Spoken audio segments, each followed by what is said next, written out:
Welcome to Fireside Giants, a featured podcast by Empire Sports Media. I'm your host, Alexander Wilson, and my co-host, Anthony Rivardo. Today, we have ESM's offensive line analyst and coach, Matt Giannettino, on to help us dissect the Week 1 loss to the Pittsburgh Steelers and really what went wrong in the trenches and across the board for the Giants.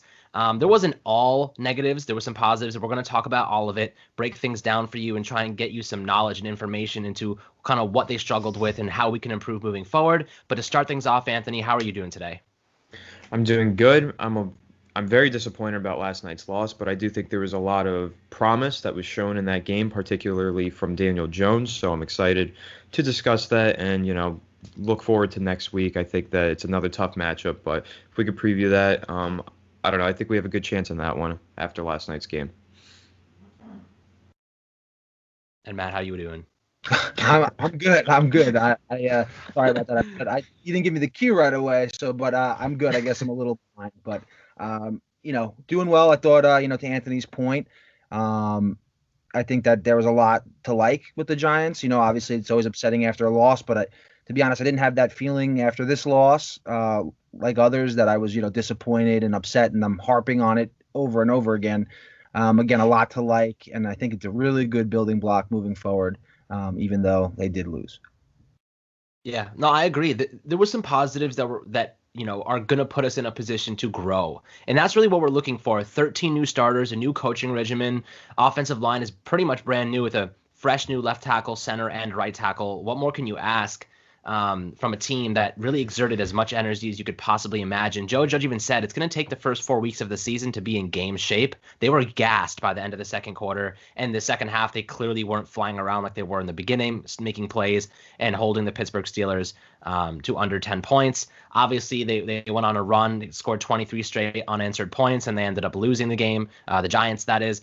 But there's a lot to talk about, and I kind of want to start off with the bread and butter, which was the offensive line. And really what happened there, Matt, was disappointing to see on multiple fronts. But what we saw from rookie Andrew Thomas was some were good, some was bad. But I want to ask you straight up, from what you saw with him, what were the things that you liked and the things that you really didn't like and saw, where he needs to work on moving forward?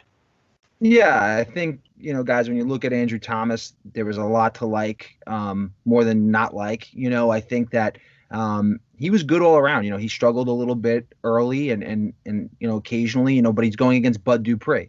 A guy who has a really good pass rushing pedigree, who, when you look at the Steelers defense, guys, they're really multiple. When you look at what Pat Graham is trying to do on the defensive side of the ball, being multiple, that's what the Steelers want to do as well.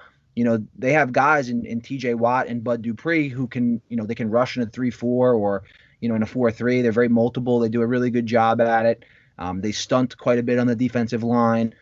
One thing I saw from Andrew Thomas that I really liked was his patience and his pass sets. I thought he was very patient. He didn't lunge, which we saw a lot of out of Eric Flowers when he first came over out of Miami. Don't say his name here. I can't forget that, right? But I really liked his usage of his hands as well, which was a big problem for Andrew Thomas and one of his biggest criticisms coming out. So it's apparent that he worked on that in the offseason and worked with Mark Colombo as well. He did a really good job punching, using his hands, whether it's a one arm or a two arm. I saw some versatility out of his sets, whether he, quick set the defensive end or took a regular, vertical pass set. He did a really nice job. I thought his pad level was pretty low in the run game, which is important. He had some good finishes on that one Saquon run where Saquon kind of cut back up the middle towards the red zone there. He finished and put the guy on his butt. So he did a nice job. I think, more good than bad, actually. And considering he started off right at left tackle and was kind of thrown into the fire, I think he did a very nice job. Absolutely. I think, he did look better than what I actually projected him to look against the Steelers with a really, really talented defensive front. Anthony can tell you all about them in a second. Bud Dupree, 11.5 sacks last year. TJ Watt, 14.5. And when you're looking at Saquon Barkley's run chart, a lot of the runs went to the right side where Cam Fleming was. He was actually forced from these inside zone runs, and then he was bouncing them outside because the pressure was almost immediate from the interior. There was not a lot of runs to Andrew Thomas's side, which is a little bit interesting. I'm not sure exactly why they did that. Maybe they just don't trust him yet. But Anthony, what do you think about Thomas and Saquon Barkley kind of just avoiding that entire side the entire night? Well, I think that's really a Jason Garrett flaw. I think, if there's one thing that I didn't like about the offense last night, I thought Jason Garrett really could have been better. I think a lot of those run plays were very predictable. A lot of them came on first down and you knew it was coming, and the Steelers knew it was coming. The Steelers watched a lot of film, and because I was watching SportsCenter last night, I was doing homework and I was watching SportsCenter, and I was listening to the Steelers players post-game commentary. They were doing their press conferences, and they were saying pretty much that they knew what was coming. They knew exactly what the Giants were going to do, and they were already coming down to stop the run before the play even began, which is why, and this is actually some credit to Jason Garrett, Daniel Jones had a lot of success last night off of play action, so that's a positive to draw from it. But you got to be better in the run game. The offensive line needs to be better. It's very strange that they didn't run the ball to the left side. I think they only did it one time. I don't really fully get the reasoning behind it, because what they were doing was basically putting Evan Engram on the right side and using him as a lead blocker next to Cam Fleming. And I would think put Caden Smith on the left side and use him as a lead blocker next to Andrew Thomas. I feel like that would be the better alternative. But, I don't know. I'm just a little bit confused. I don't know if maybe there is some distrust that they have with Andrew Thomas. I know that I woke up this morning, I looked at the PFF grades. He had a higher run blocking grade than I think anybody else on the line last night. So maybe that's because he just didn't have as many run blocking reps that were like legitimate because they didn't run to the left side. But I guess he was run blocking the best. Maybe they should have followed behind him a few more times. I definitely think they should have. Yeah, and Anthony, I just want to add to that real quick too. When you look at that, Andrew Thomas came from a program in Georgia where they run the ball plenty there with guys like Nick Chubb and DeAndre Swift, of course, who was drafted by the Lions this year. He's not coming from like Washington State, and Mike Leach, where they're throwing the ball 70 times a game. So he has a really good pro style, if you will, pedigree, and he's used to run blocking. I mean, I think that's one of his strengths. He started out on the right side and was really known as more of that mauler. So, yeah, I definitely agree with you. I think that's a little bit odd. And if you actually look, going back to the play action on the Darius Slayton touchdown, ironically, when Daniel Jones looks off that safety on the initial play action, the linebacker goes to Phil, and it's like they haven't ran the ball all game on you guys. Like, why are you even respecting the run game? Like, at this point, just sit back. And I think that they would have had that covered. Luckily for the Giants, to your point, and Jason Garrett deserves credit for that, but they did a really nice job, and they came right up, and they were able to block it well, and Daniel Jones did a nice job of looking off the safety to get one-on-one coverage to Slayton. But, yeah, they're very confusing for sure. I agree with you on that point. Yeah, and just to hit on that pass protection, we saw Daniel Jones stand in the pocket for longer than I've seen a quarterback stand in the pocket for the Giants in the last 5 years. He had maybe 4 or 5 seconds at some points. That throw to Darius Slayton, he was hanging back there for a few seconds waiting for him to get downfield. That was a big tribute and should be, a big positive for Andrew Thomas. In pass protection, he held his own against Bud Dupree on numerous occasions. So I was really, really excited to see that. The tackles performed well in pass protection throughout the game pretty much. It was just the run blocking that was just terrible.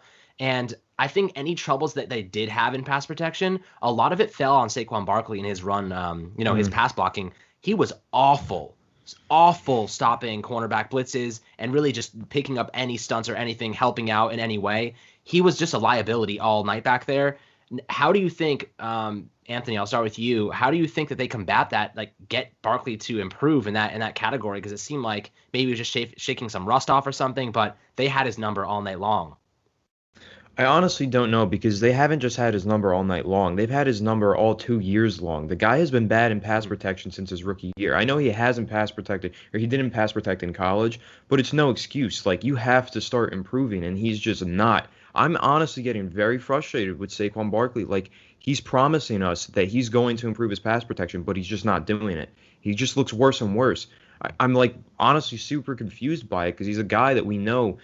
Obviously, you look at his leg strength, you look at his strength of his body. He should be a force in pass protection, but he's just not. And he's a guy who keeps promising change, promising to get better, says he works so hard in the offseason. And I believe him, but at some point we got to see some results here. Like, he's got to get better in pass protection. He is a complete liability out there. I don't know what exactly you can do for it, because, you can't just sub him out. It's Saquon Barkley. You need him on the field as a receiver, as a runner.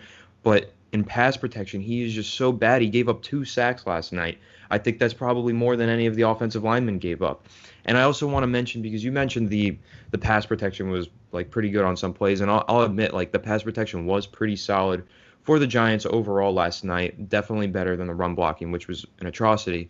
But I give more credit to Daniel Jones for the way he stood in the pocket. Mm-hmm. He was extending plays. Sometimes he would drift back and extend the play and then find the guy. Sometimes he would step up and through the pocket. And he also, there was like 2 or 3 plays I noticed where he actually finally, and he never did this last year, he sensed some pressure coming from behind. Mm-hmm. And then I remember there was one play against Bud Dupree. He winds up to throw. He sees Bud Dupree out of the corner of his eye and immediately tucks it, puts 2 hands on it, and just moves forward and gains a couple extra yards. Right? They lost a yard. He was sacked, but it could have been a sack fumble 8 yards behind line of scrimmage. He recognized it and got forward. And I was just like, wow, this is a new player we're watching. This is a new Daniel Jones. He really did improve like he promised us he would. And back to Saquon Barkley, I haven't seen that promise be fulfilled yet. Daniel Jones has fulfilled that promise so far in week 1. I need to see Saquon Barkley improve in pass protection immediately, because that is a very underrated thing for a running back. A lot of people don't bring that up, but that is very important. He needs to get better in that department. No, Yeah. no, 100%. And one thing, Matt, before I let you kind of get your take on it, Sure. I think Saquon's always had kind of a problem with his visual awareness. Even when you did the breakdown on him, Anthony, there were times where he would see a hole and he would jump into a hole that was completely Yes. clogged. That happens with him, and I think too. exactly I saw him he do did it once last or night. twice last night. Right, he did it last night, but also there was one sack on Jones where it was a cornerback blitz, and Yes. Andrew Thomas swings out left. Saquon Barkley gets stuck behind him trying to figure out where the cornerback's going to go. And this whole gap opens up on the right next to him on the right side, completely disregards it, and continues to follow Andrew Thomas's back, which made no sense to me. And he didn't fill the gap, and then that resulted in a sack. Now, Matt, from your perspective, was he trying to help the offensive line there and just kind of like chip Bud Dupree off the edge and didn't anticipate that cornerback blitz? Or is that Daniel Jones's responsibility to point him out? Whose job is it there? Yeah, I mean, it could be a mix of things. I don't really know their scheme, right? I don't really know what Garrett is looking for, or Colombo's looking for, but just in a basic football sense, that could be on Gates, just calling out the front, or sometimes that's on Gates. It could be on Daniel Jones, but at the end of the day, it doesn't make much sense that the Giants would scheme Saquon Barkley on a defensive end and Andrew Thomas on the blitzing defensive back, right? It would be the other way around. Right. Big on big with Andrew Thomas and Bud Dupree, and then he takes most dangerous on the inside. And again, to your point, Alex, if he was going to, quote, chip him and whatever, he would chip and then probably go out for a route, right? He wouldn't just like chip him and stay there. So if he was chipping him, then he didn't do his job in going out for a route, most likely. And if he was going to chip him, it would be, again, even if it wasn't a route involved in it, then there wouldn't be a blitz either. Like, it would be just one of those things. He kind of sits, checks, and then, hey, go find work, right? Something like that. One thing I wanted to bring up, guys, and this was interesting, what I noticed watching the film, again, last night, a lot of 5-man fronts from Pittsburgh, a lot of 5-man fronts, and they did a really good job of playing a spill defense, right? So that's bringing in those outside guys, the cornerbacks who come up and want to tackle, and then forcing it back inside to their playmakers and Watt, Dupree, Devin Bush, Cam Hayward, and they did a lot of that. Vince Williams looked fantastic last night, a guy I wouldn't think that, would look that good. One thing I did like, though, was they kind of played a little bit of tempo, and the Giants have always done really well with tempo, and I liked when they did that. And I hate when they go away from it, because even going back to Eli Manning's days, when they would go tempo, they had a lot of success. And I think we saw it again last night, and they went away from that. And I didn't really like it. Looking back, I know I'm kind of rambling here, but one thing I wanted to, give everyone an insight to, the second play of the game, Daniel Jones audibles, and he audibles it, and he says, Shanahan even, right? So just to kind of look into that, what that means, okay, Shanahan, when you look at Mike Shanahan, who was with the Denver Broncos, okay, really good job, him and Alex Gibbs, who was their offensive line coach, running outside zone. They kind of predicated the outside zone, Alex Gibbs and the Denver Broncos, back in the 90s with Terrell Davis. And again, even would mean to the right. Usually when they say even or odd, it means to the right. So Shanahan even meant that they were checking to outside zone to the right. So when he says that, boom, it was outside zone to the right. they picked up a few yards. But I think that was really interesting to kind of hear that, and just so if you guys hear that throughout the year, Shanahan even or anything like that, that could be exactly what that is. Just a little insight into, some audibles and kind of what those things mean for the listeners. That's awesome. Really, really like that. They actually had one Eli. I don't remember the play exactly. I gotta go check it out and see the legacy is still alive within their playbook. Yeah. Kind of funny to factor it into Jason Garrett's scheme. Yeah. But interesting. No, you're 100% right. There's a lot of different intricacies. The verbiage is completely different. It's gonna take time for this team to mesh. We know that. Now, actually, an interesting question for you before, I want to get Anthony's opinion on some things.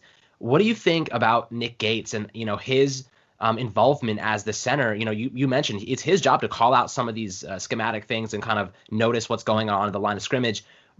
Obviously, he didn't do a very good job. Was there any positives, and what were the negatives that you noticed?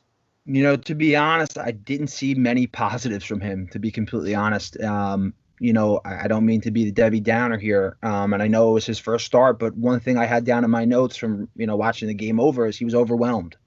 He looked very overwhelmed. You saw him kind of spinning around, kind of just, getting olayed quite a bit. And even when he was uncovered, he didn't really help out all that much. And if he did, it was usually the wrong way that he went. He was out over his feet a lot, lunging. He would get pulled quite a bit. That's concerning. And I don't know if that's because, his technique is bad or just, hey, it's a new position. And I'm going to go with the latter. It's a new position because I liked him at right tackle.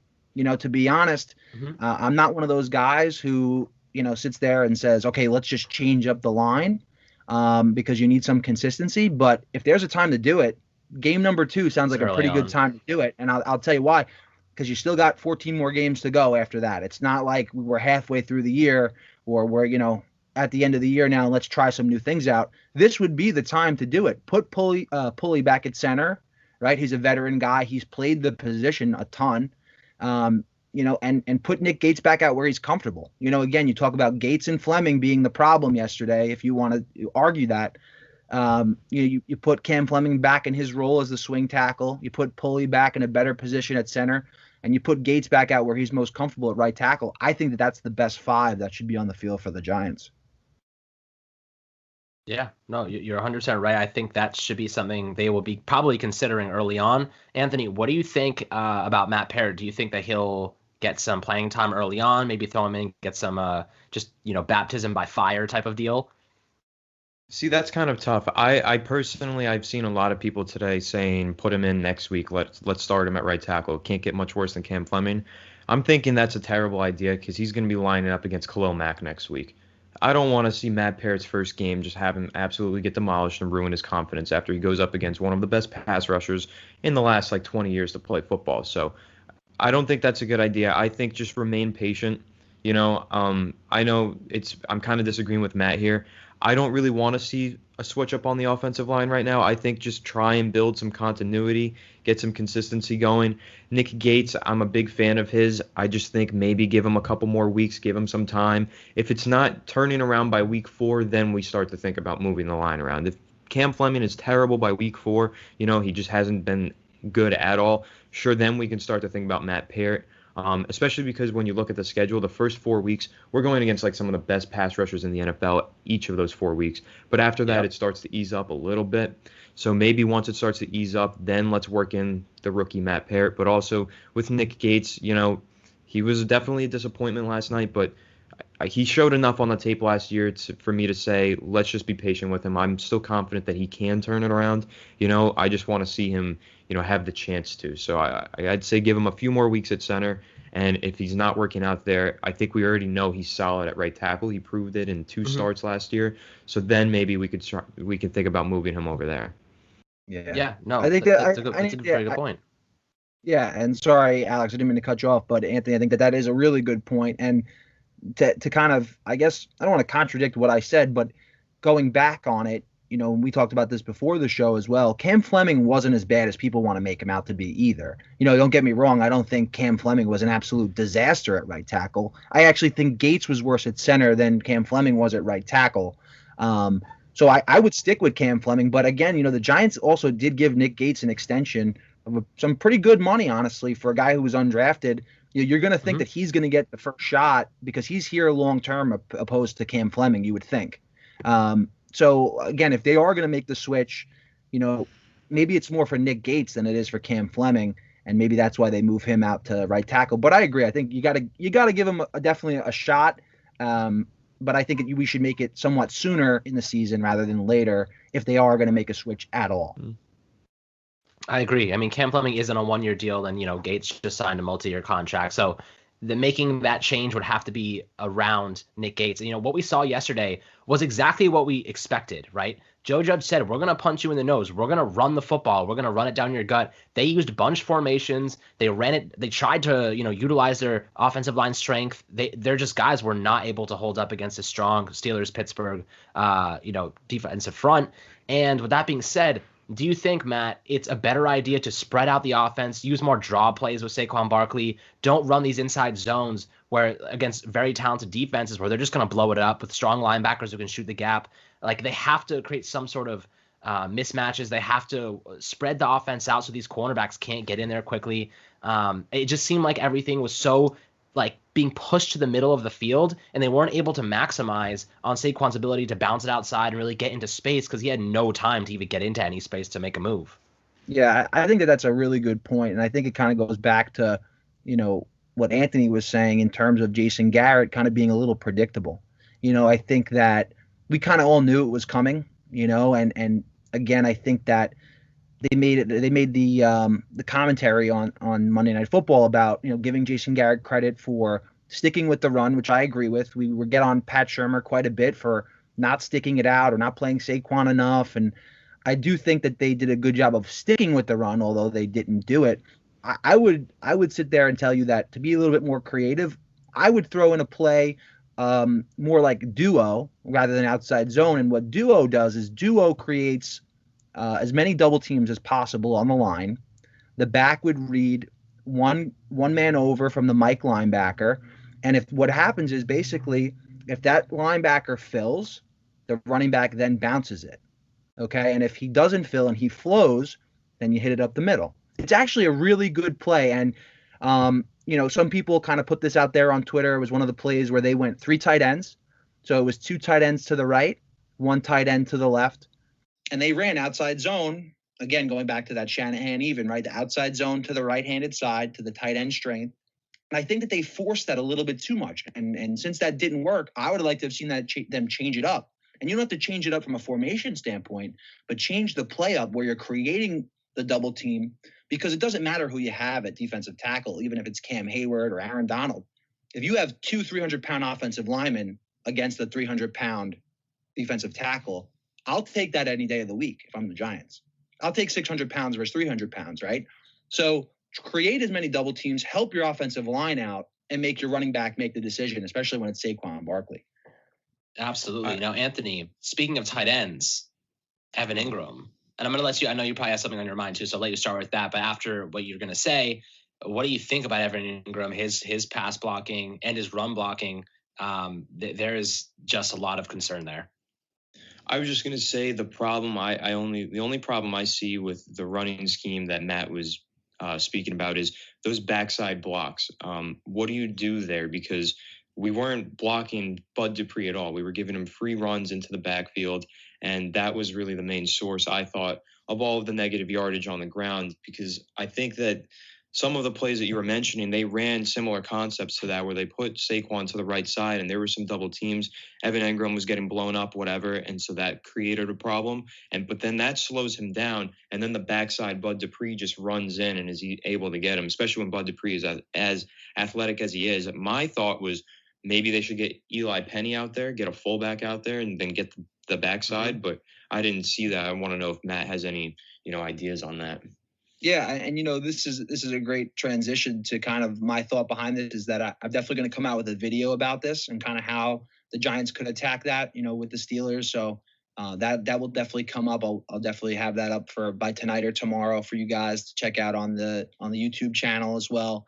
How you could kind of run that. And I agree, Anthony. I think that there was too many times where Bud Dupree against a tight end is not great. But again, when you look at the double teams, that goes throughout the whole line. So you're trying to create as many double teams as possible. I thought leaving Bud Dupree unblocked or against the tight end, no matter who it is, whether it's Levine Toilolo, who's a great blocker, or Evan Ingram, who is obviously not a good blocker, it will help them out. And I don't mean to steal your thunder here, Anthony, but how many times have we heard that Evan Ingram is a willing blocker, right? That's great. Doesn't mean shit to me. It doesn't mean a damn thing, because until you do it and effectively, it's not going to help our team. Okay.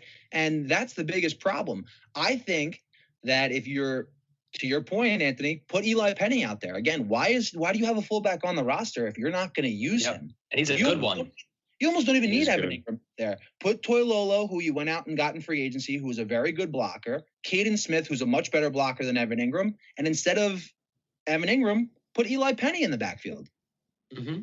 There you go. If you don't want to go, you could go 2 tight ends and you could put Eli Penny. Or even better, want Matt Parrott out there? Put Matt Parrott out there as a jumbo tight end. Go heavy. Nice. Right? That's a good idea too. So go if you want Matt Parrott to get some run. Maybe it's Shane Lemieux. I don't know. Get creative. Go jumbo tight. The Giants have actually, when they've done it in the past, whether it was Marshall Newhouse or whoever that may be, they did a pretty good job with that. I'll give Ben McAdoo that credit. He kind of went to that. And if you guys remember against the Baltimore Ravens, when Odell caught that game-winning touchdown on the slant, he went a lot of jumbo tight end in that game, and they had a lot of success.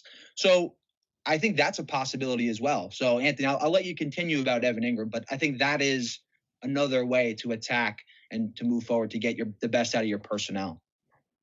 Yeah, I mean, I think you said it with Evan Engram. He is just such a bad blocker. It's like an atrocity. I just couldn't believe it. So we got his pass blocking grade from PFF was an 18.2. His run blocking grade was a 32.9. And you don't even need PFF grades. If you just watch the game, take a look at it. You can just see him getting blown up play after play, missing assignments in both run and pass blocking. It was just really bad. And then further than that, what is he good at? Receiving. What was he bad at last night? Also receiving. He was just bad all around. I couldn't believe it. He dropped 2 passes. He had a miscommunication that should have been a touchdown. He miscommunicated with Daniel Jones and gave up on his route. And then he had a really nice catch down the seam, which I was actually really happy to see them throw the ball down the seam, because that was something that I didn't think they utilized him with enough under Pat Shurmur and even actually under Ben McAdoo. But yeah, he makes a great catch, but he pushed off offensive pass interference. He just couldn't get it going. He was another liability on the Giants offense last night. These are 2 players that we've mentioned today that are supposed to be the biggest strength of our offense, Evan Engram and Saquon Barkley. And they were the 2 biggest liabilities on the field at times last night.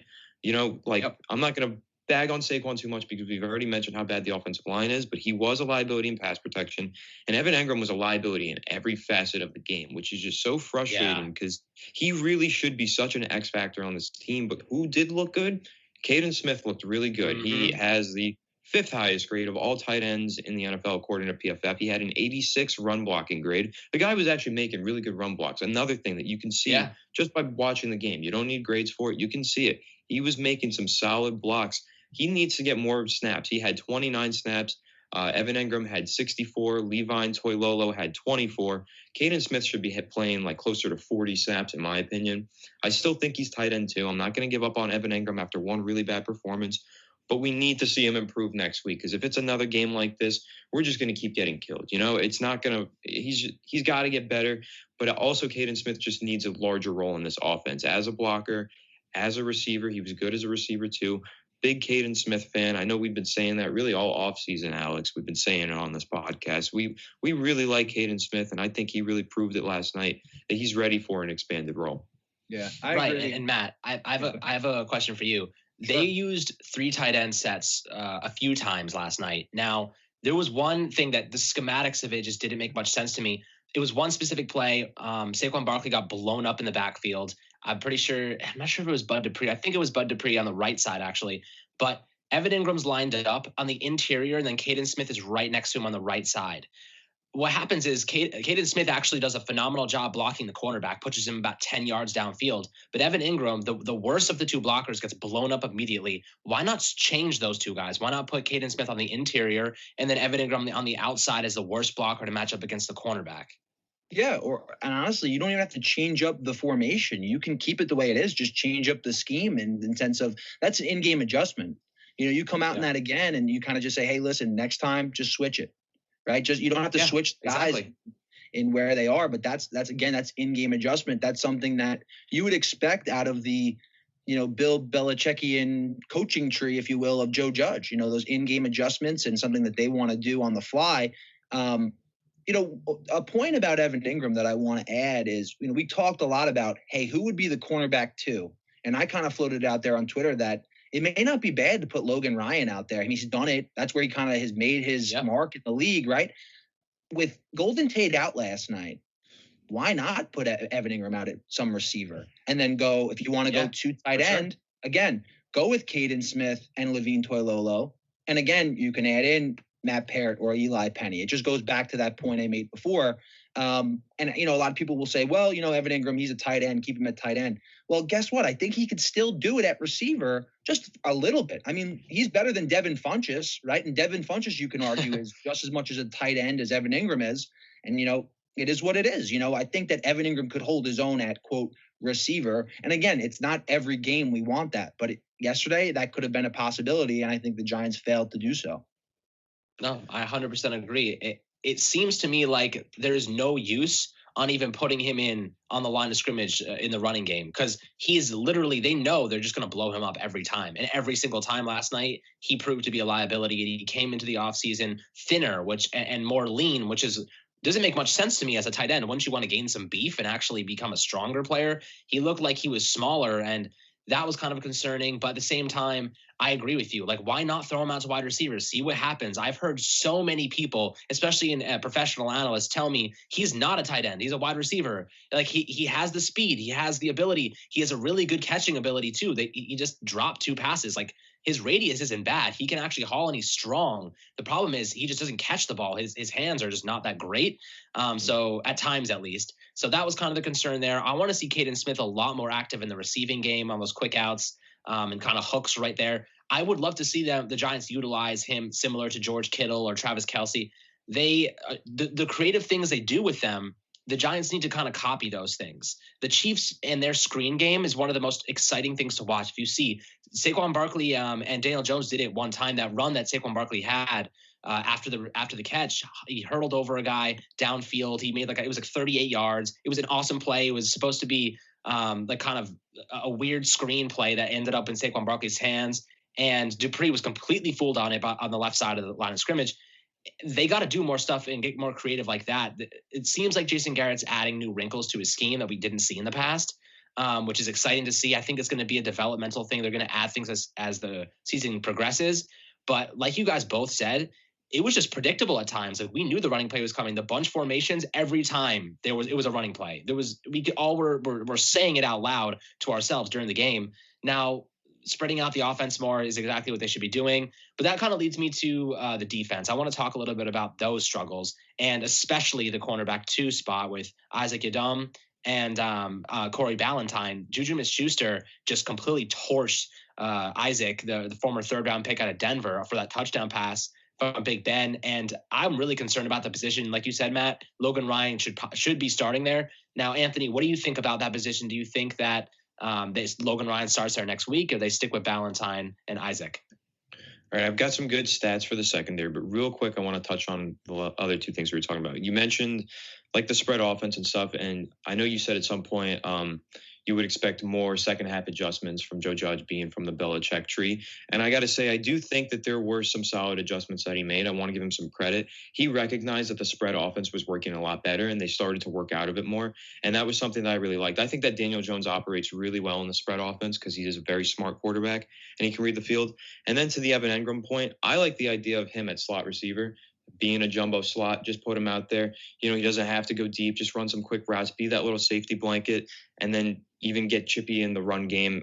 Even though his run blocking's bad, but we'll move on from Evan Engram now. For the secondary, it's actually kind of funny. The highest graded, if you put stock into PFF grading, highest graded defensive back for the Giants was Logan Ryan. He only played 38 snaps, though. He was the backup in this game. He was playing behind Julian Love, who played 64 snaps.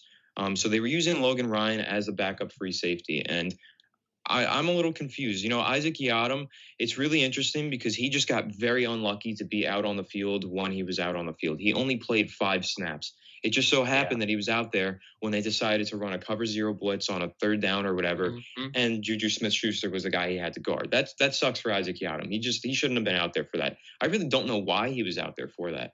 I don't know who made that sub. I don't know if Corey Ballantyne was like sore or something after a play. I don't know what the deal was, but Isaac Yiadom shouldn't have been out there on that play. That was very interesting. Again, he only played 5 snaps. So, but to the Logan Ryan point, he played 38 snaps. We need to see him on the field more. I don't know if it's just because he hasn't been on a team and didn't condition all off season with the team, doesn't know the playbook. Yeah, it's got to be that, but we need to see him on the field, and I agree completely. He should be playing cornerback too. Corey Ballantyne is not ready for that role. I think Corey Ballantyne's a solid backup, now that he has starting experience especially, but the dude's just not ready to go. He's outmatched out there on the outside. Yeah. And it's actually interesting because we're about to go head over to Soldier Field and play the Bears. Last year when we were there playing the Bears, Corey Ballantyne was getting torched all game by Allen Robinson. I don't want to see that again. They need to get Logan Ryan out at cornerback too for this week especially, because I really don't want a repeat of last year. That was rough to watch for Corey Ballantyne. I actually felt really bad for him and Sam Beal. They were both really struggling in that game. So, Corey Ballantyne, like I said, solid backup, but I think he's outmatched on the outside right now. We spent a pretty decent amount of money to get Logan Ryan on this roster. I think it's time we put him in a starting position. Yeah, Anthony, I agree. And I think that going back to your point about Isaac Yiadom, guys, just a couple things. One, I mean, he was most likely traded to the Giants because the Broncos were going to cut him, right? So when you look at the camp situation and stuff like that, when that happens, most likely that guy was going to get cut. So there's a reason the guy was going to get cut, right? He really was probably not good enough to make the Broncos roster. So he's not like this guy, it's not like you're trading for, a stud corner here. You're looking at a guy who was basically the Giants made sure they had the rights to him, in a sense. So again, coaching, why are you putting a guy who just got here on a cover 0 blitz against Juju Smith-Schuster? That's on the coaching. That's not really on him. And again, he doesn't have the ability to do that. You're not talking about James Bradberry, who let's just say you traded for James Bradberry, right? That's a different scenario, right? You'd have more faith in a James Bradberry than a Isaac Yiadom. That's coaching. Any day. It is. Right? I mean, so that's on coaching. I don't really even blame the kid for that, right? So yeah, that's one thing I have the major problem with. You talk about, putting guys in a situation to succeed. That's what Joe Judge talks about all the time. And they failed him on that, aspect for sure. And one guy I want to talk about in the secondary also is Darnay Holmes, who I really like a lot. And I know he struggled a bit last night. Yeah. Again, kind of expected. 5 catches he allowed. 5 catches. I will say that the Steelers ran a lot of those rub routes, right? With the outside receiver coming in, the inside receiver coming out. And I saw one where I believe it was Deontay Johnson who, Julian Love ended up tackling him basically in the end zone. Never should have scored. No, it was Washington, right? It was James Washington. Yes, James Washington. So that should never have been a touchdown, right? But one thing I will say, that's miscommunication, and that's taking advantage of a rookie. That's a really good job by the Steelers. That's something that they need to switch off on. James Bradberry and Darnay Holmes basically collide into one another. They have to make a switch call there.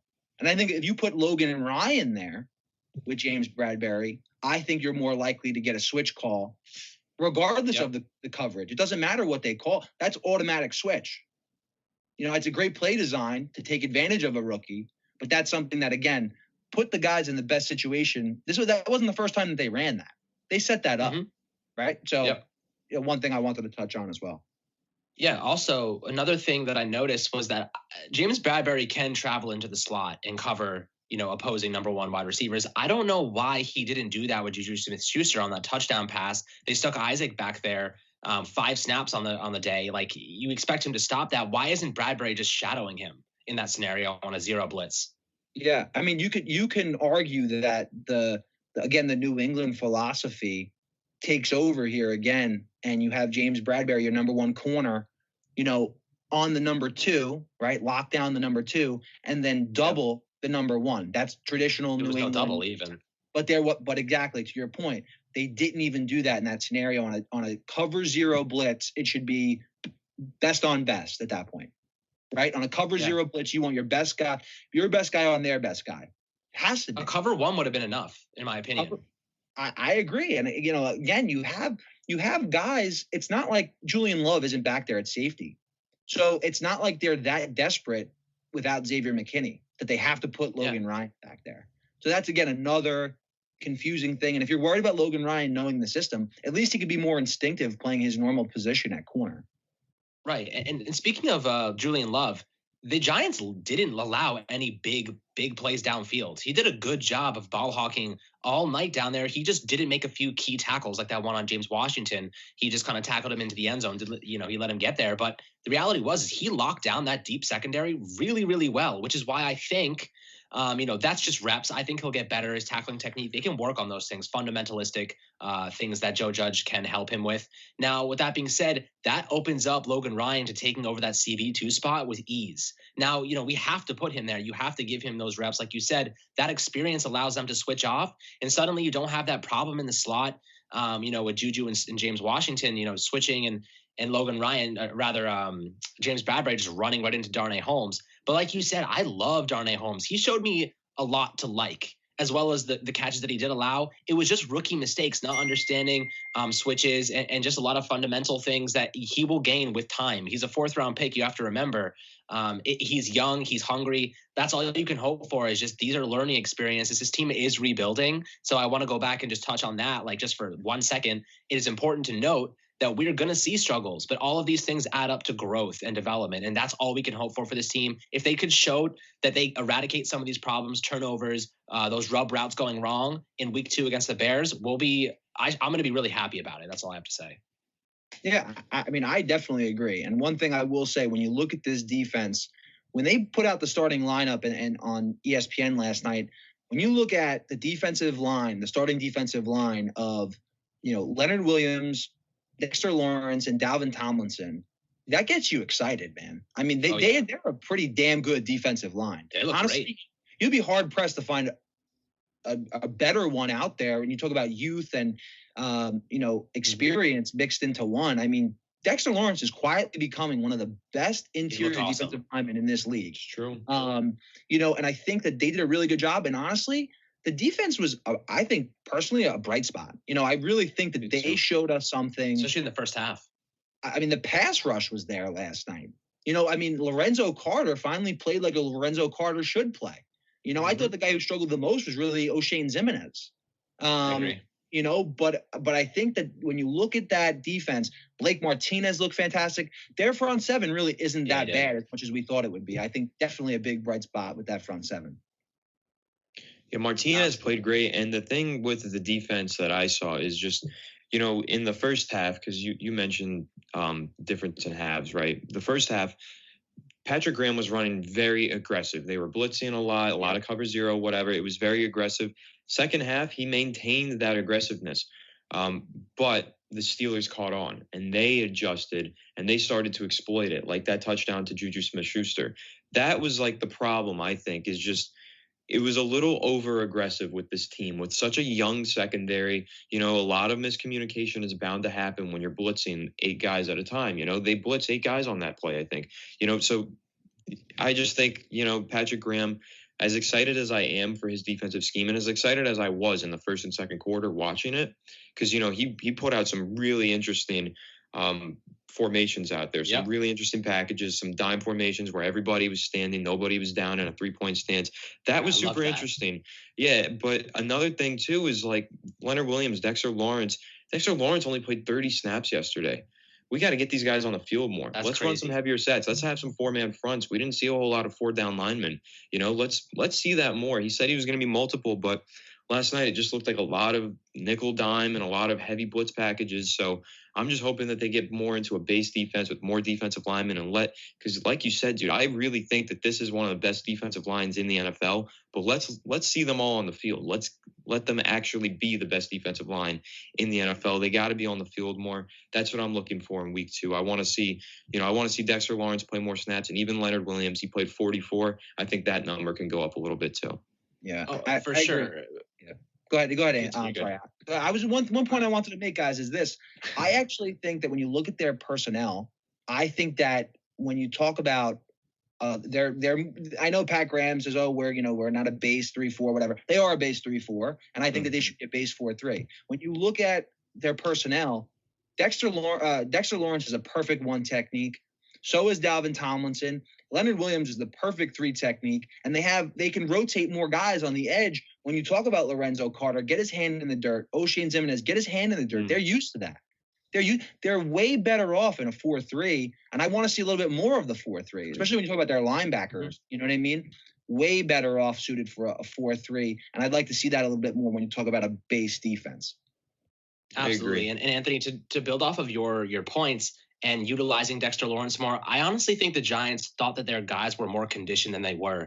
They went heavy aggressiveness in the first half, and they burned their guys out. You saw in the final drive, their guys were gassed. They were like breathing heavy. They were on their knees. That kind of spilled over into the second half. They weren't as fast. And like Joe Judge said, it's going to take a few weeks for them to get into full game conditioning. But with that being said, the second half of the game, they were not flying around the same way. The pass rush kind of fell off a little bit from the outside linebackers.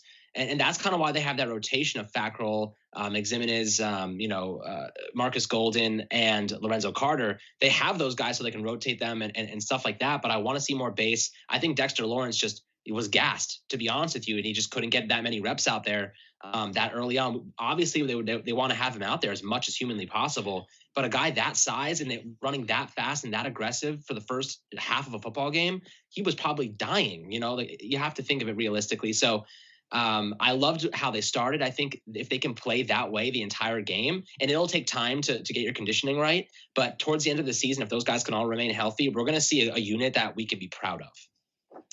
Yeah, I agree. And I just also want to touch on Matt's point. Like you just mentioned, Alex, all those guys, those pass rushers, Carter, Ximines, Fackrell, Golden.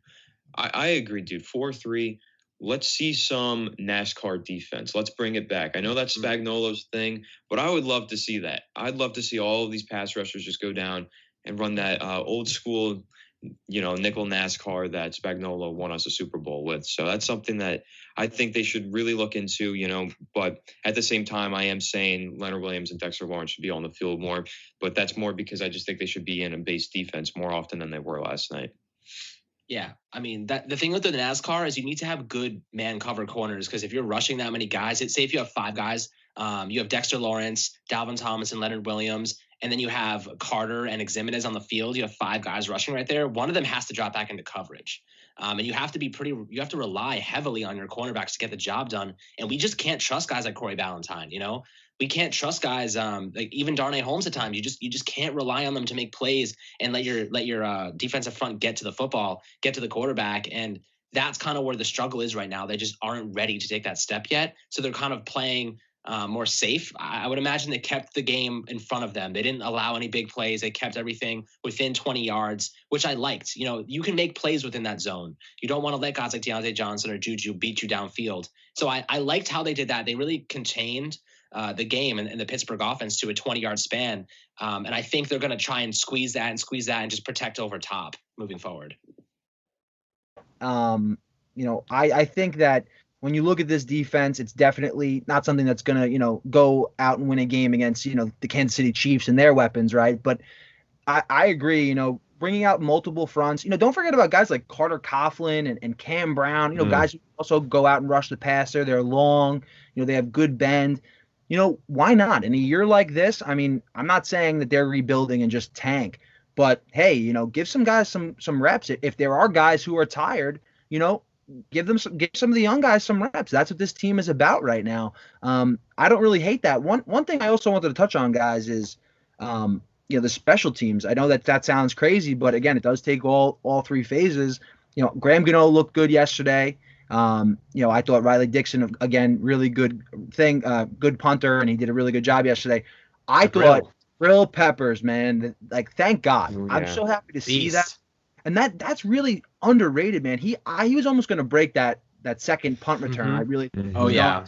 he was rated as the top punt returner this week by Pro Football Focus. And again, take Pro Football Focus with a grain of salt, if you will. Yeah. But Jabril Peppers brings a dynamic, I guess, element to the return game, and I think that even on coverage yesterday, when you look at the punt coverage and the kickoff coverage, they were flying down the field. They looked very good, and I think that's something that, again, when you look at Joe Judge, that's something that to be expected. Thomas McGahee, again, a guy I think is actually going to be in the running for a head coaching gig within the next 2 years.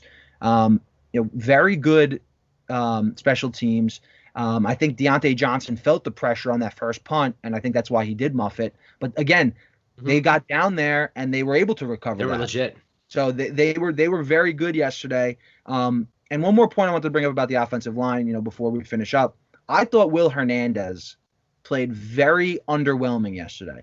Will Hernandez is a guy that we talked about, second-round pick, who we're excited about because he's nasty. He's a road grader. He's a phone booth guy, if you will.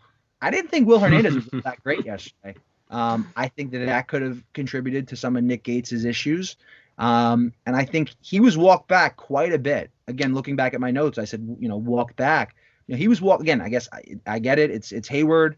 It's one of the best. But again, you're expecting Will Hernandez to be able to compete there and do better than he did. I thought that there was a lot of times where Daniel Jones was actually getting more pressure up the middle from the the pocket. Right. Really, the depth of the pocket really kind of collapsing in on him.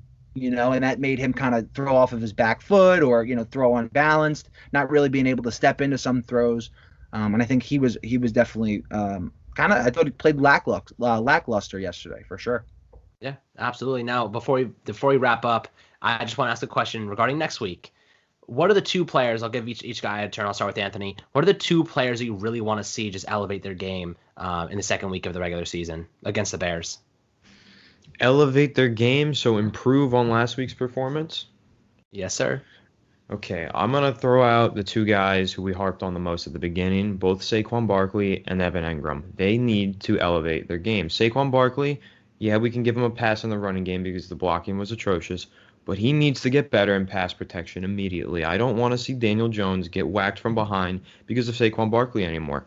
Saquon Barkley is in line for a big contract extension next offseason. Yep. I don't feel comfortable paying him that much if he's going to continue to be a liability in pass protection. So I just want to see him improve on that, steadily over the course of the season, see him improve and become a better pass blocker. And then Evan Engram was just really bad last night. Like, everywhere, he was all bad all around, and we heard a lot from Jason Garrett this offseason about how much he loves Evan Engram and how he's going to be a huge part of this offense. Didn't see it last night, just saw a very poor tight end performance. So those are the two players I'm going to pick. They have to elevate their games in week 2 against the Chicago Bears. Yeah. Yep. Matt, what are you thinking? Yeah, I think that when you talk about two guys, one guy I'm actually not going to say is a player. It's actually going to be Jason Garrett. I think Jason Garrett needs to elevate his game as a play caller. Again, I know, he hasn't done it in a long time. I think it's 2012 was the last time he called a game. But I think when you look at Jason Garrett, he needs to go back to the drawing board and really see what worked, which wasn't much in the run game.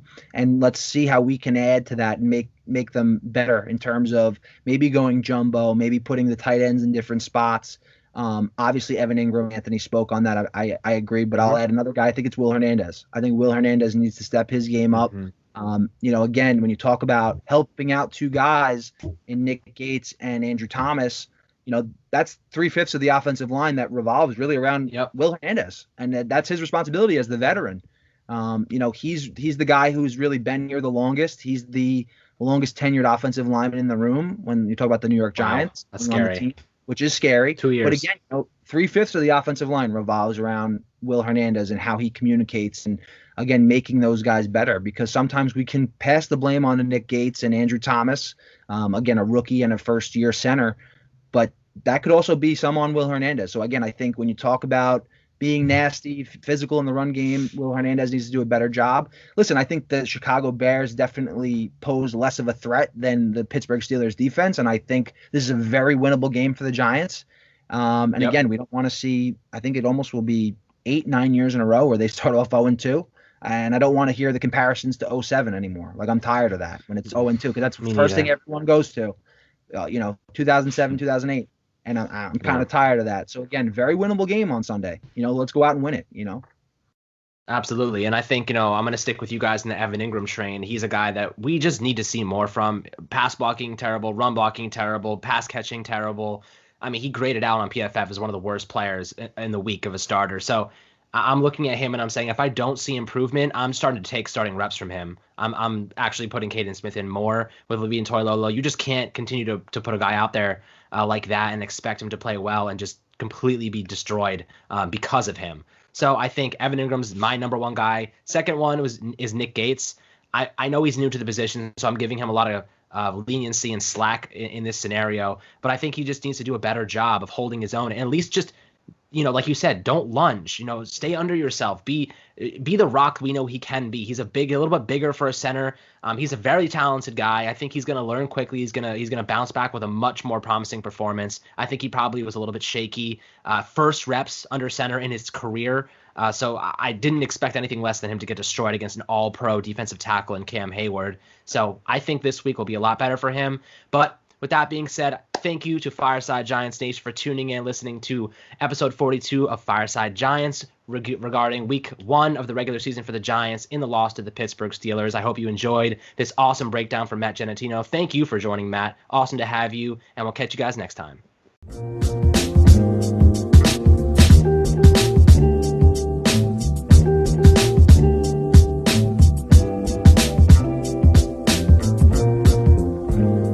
TVSO.